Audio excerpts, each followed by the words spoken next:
bahwa kita ingin mempersiapkan Labuan Bajo ini untuk G20 dan ASEAN Summit di 2023. Sehingga dalam rangka persiapan ke sana pun ini mulai direncanakan, disiapkan mulai dari sekarang.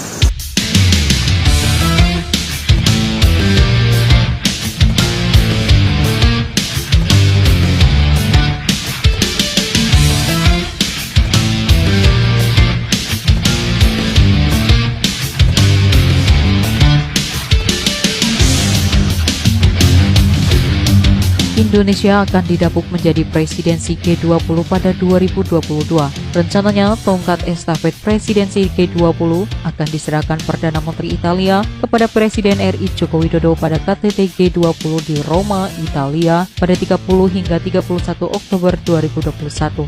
Penetapan Indonesia sebagai presidensi G20 tahun 2022 diambil pada konferensi tingkat tinggi KTT G20 ke-15 Riyadh, Arab Saudi pada 22 November 2020 dan serah terimanya pada KTT G20 di Roma.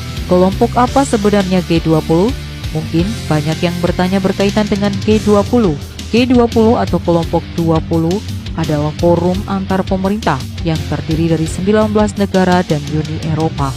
Tujuan berdirinya G20 adalah mengatasi masalah utama yang terkait dengan ekonomi global seperti stabilitas keuangan internasional, mitigasi perubahan iklim, dan pembangunan berkelanjutan. Dari sisi keanggotaan, G20 terdiri dari sebagian besar ekonomi terbesar di dunia, termasuk negara-negara industri dan berkembang. Kelompok ini secara kolektif menyumbang sekitar 90% dari produk dunia bruto PDB, 75 hingga 80% dari perdagangan internasional, 2/3 dari populasi dunia, dan kira-kira setengah dari luas daratan dunia.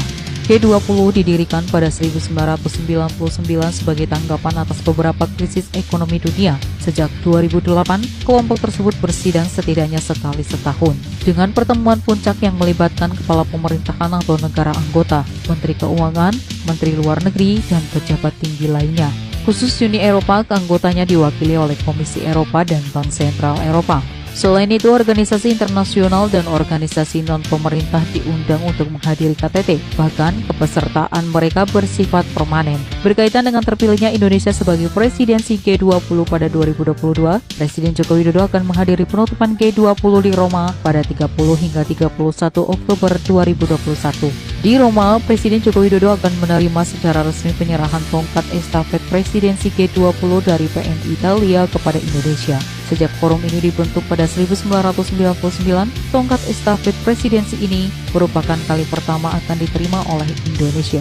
Dalam presidensi ini, Indonesia akan mengusung tema Recover Together, Recover Stronger atau Pulih Bersama, Bangkit Bersama. Apa manfaat bagi Indonesia menjadi presidensi G20? Menko Perekonomian mengungkapkan presidensi G20 ini akan membawa manfaat yang besar bagi Indonesia. Setidaknya ada 3 manfaat besar yang bisa diperoleh Indonesia, baik dari segi ekonomi, pembangunan sosial, maupun manfaat dari segi politik.